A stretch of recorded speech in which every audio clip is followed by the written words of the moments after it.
Today we're in Judge Middleton's court, and we got a guy that shows up vaping and not wearing a shirt. You can't make this stuff up. Here we go. This is an appeal earlier Landlord Tenant matter.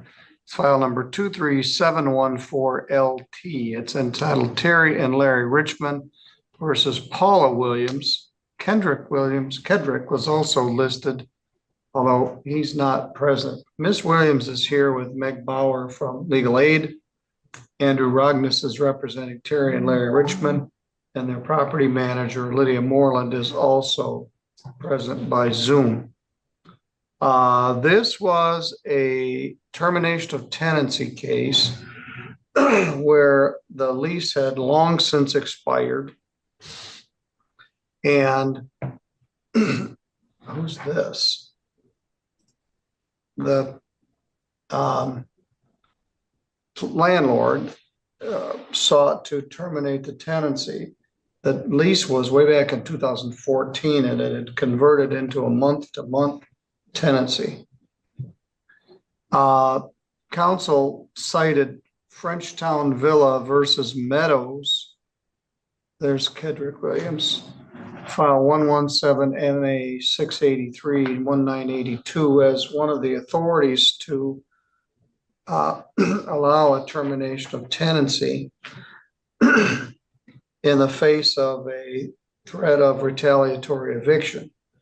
So shame on me, I didn't read the case carefully enough. What it says is at the expiration of the term lease, the landlord can seek termination of the tenancy based on the expiration of the lease.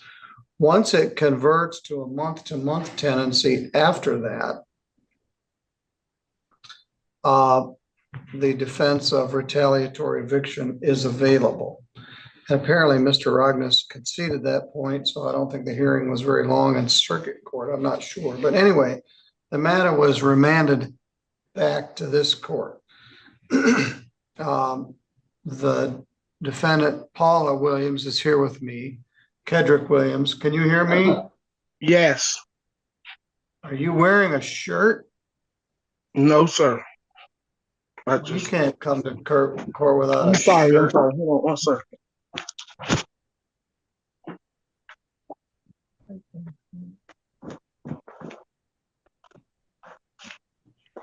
Here dealing with two kids. I apologize. I'm sorry.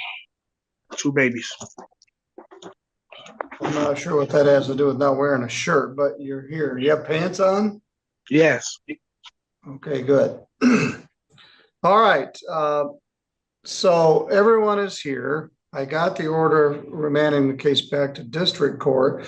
There is an escrow order in place. As far as I can tell, Ms. Williams has been paying the rent to the court. Andrew, I'll start with you. What's the plaintiff's position here? Your Honor, it's my understanding that Ms. Williams had informed Lydia that she's in the process of moving out. And also, I had contacted the clerk yesterday. They said the last payment they got on the escrow order was back on January 11th. And at least as of yesterday, they hadn't had anything further paid on it. Well, I couldn't tell. I thought the escrow was transferred to circuit court. And that may be what happened, Andrew.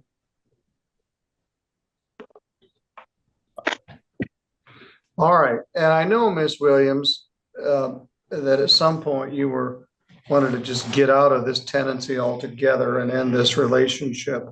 Ms. Bauer, what's your client's position? Your Honor, the defense only conceded moving when there were no other options. This had been Ms. Williams, Ms. Euring's home with her son for over 10 years since her son was a minor child, and that her argument is that the primary motivation for terminating this tenancy was in retaliation for her efforts to assert rights under the lease or the law. And we never had a hearing on that. I simply made a ruling that the defense was not available. So we never actually heard any case regarding the retaliatory eviction. I think that plaintiffs would disagree with that, but I'm sorry, so go ahead.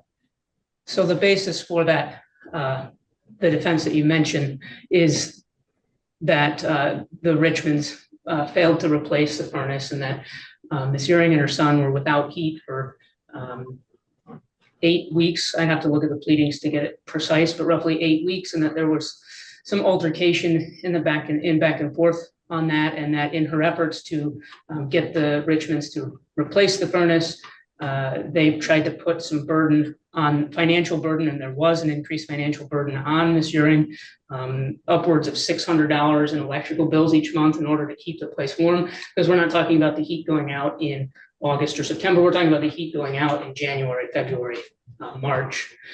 And that ultimately the furnace was eventually replaced, but that, again, there was conflict in there, and that the termination notices were delivered in direct result of those conflicts. At this point, if we can reach an amicable resolution, we would certainly like to. Ms. Uring.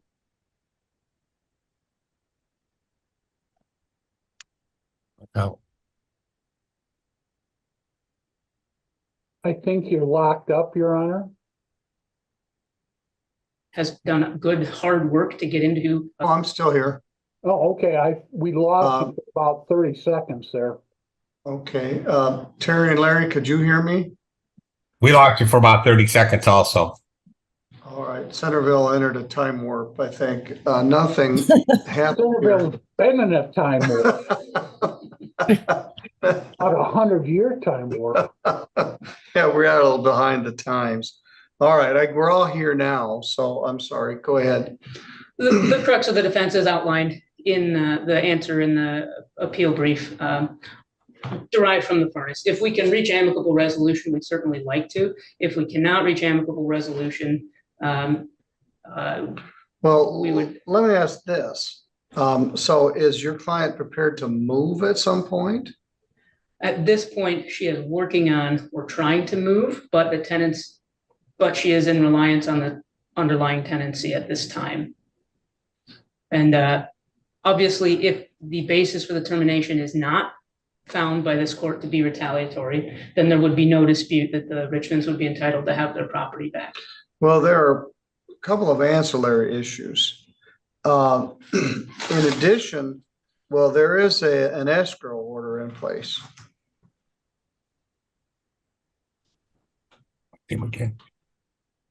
And I don't know why that would have been sent up to circuit. I asked Judge Stutzman about it. I asked, are you going to maintain the escrow order? So I'll need to follow up on that. Ms. Williams, did you continue to pay the escrow payment in February and March? No, because I took the February rent and the March rent and put it toward the new apartment. Okay. You know, I guess our suggestion would be, Your Honor, we can give her a short period of time, disperse the monies that are in the escrow to the Richmonds and dismiss this case.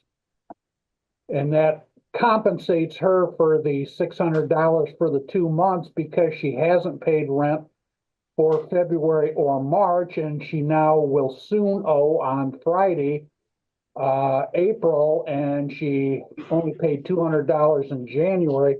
So that's more than a sufficient recompense for her for the $1,200 she claims as damages for the 2 months, and it was actually February and March. Your Honor, may I respond? Yes. Thank you. I would prefer to engage in settlement negotiations with Mr. Ragnes outside of the court's time, so that we can make sure that the numbers are actually fairly evaluated. At this point, Ms. Uring is not waiving her right to a trial, but is not interested in wasting the court's time unnecessarily. So I believe settlement negotiations would be appropriate. I did not get notice of this hearing. It turns out that my appearance was not fully in the case management system until we came down here on Monday, and I talked to the clerks.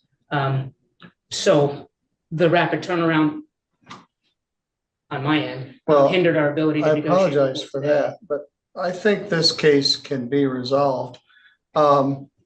So Andrew is proposing, well, you're playing fast and loose a little bit. She's apparently used 2 months of the Richmond's rent to pay first month's rent and at some other place.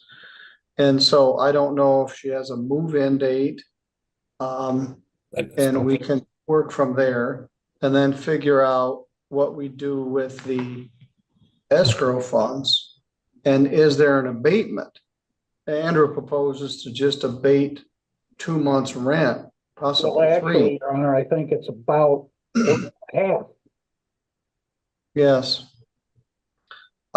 So do you have a move-in date for your new place? As I told him, I will be moving in about around the 17th of this month, Of April? 17th, 18th, because on top of that, I had to get Larry's house back in order. Kedrick, you no longer live here, is that correct? Yes.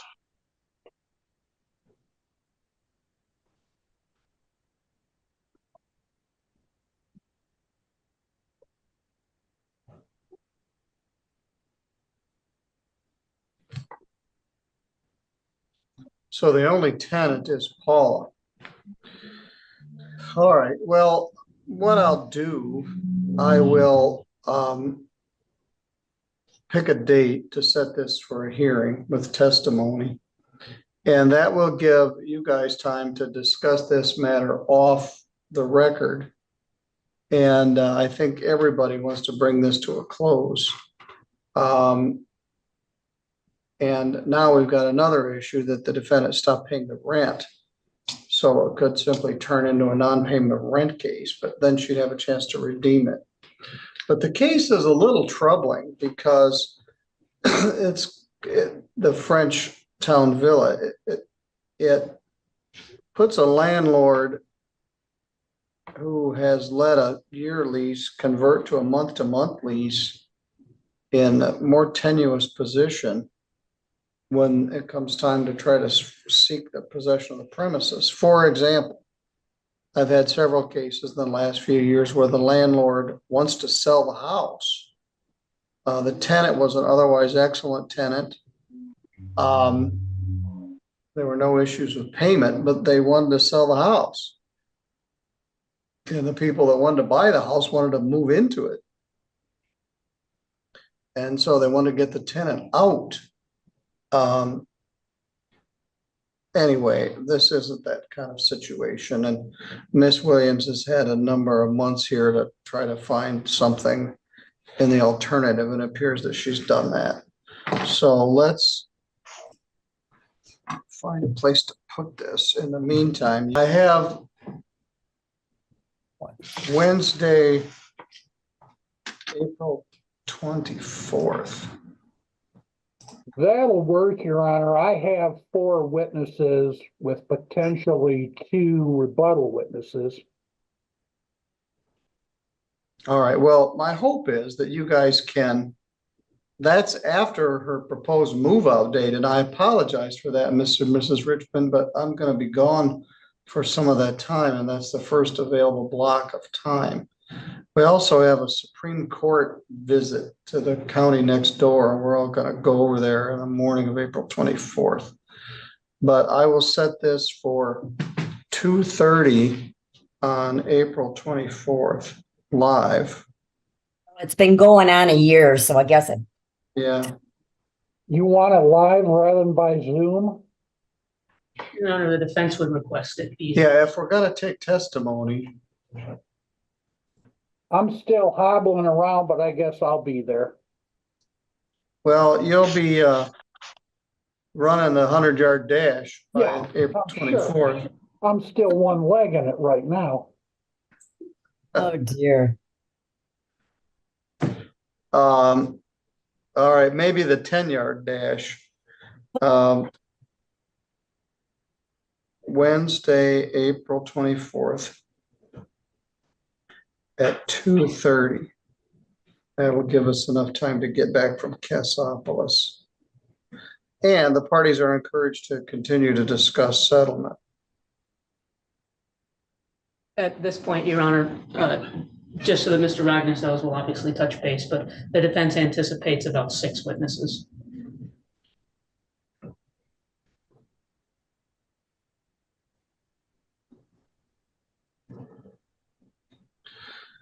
I'm not sure that's enough time, but There may be some overlap. all right.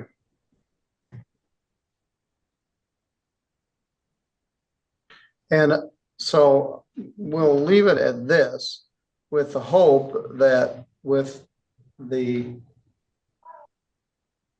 money in escrow, the fact that the defendant has located other housing, Mr. Kedrick Williams is no longer there. As Miss Richmond said, we've been at this for almost a year.